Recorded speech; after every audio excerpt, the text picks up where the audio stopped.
Hey guys, I'm Randy Birdsong. I'm out here today setting up some of my Wildgame Innovations feeders. This particular model is one of the 40-gallon poly feeders. It comes with a digital timer. This allows you to set for multiple feed times and also control the length of each feeding. And depending on how often you get to your farm, this can come really handy for you. You can set this thing to where it'll only feed maybe once a day.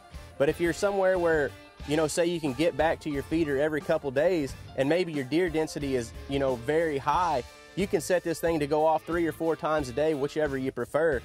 Another cool thing about it is you can also set it to where it can either go off daylight or night or possibly just daylight if it's during hunting season. If you're in a state that allows to hunt over feeders, you can set this thing and really get those deer keyed in to hitting it during daylight hours. Something to think about is the actual location where you're setting these feeders. We picked this particular spot because it's right between bed and feed, and we got a nice tree line right here. We're going to set a Wildgame Innovations camera over here to monitor this thing.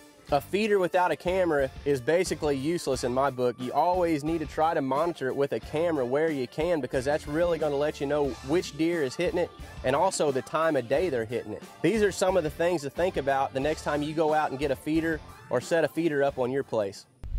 Brought to you by Wildgame Innovations.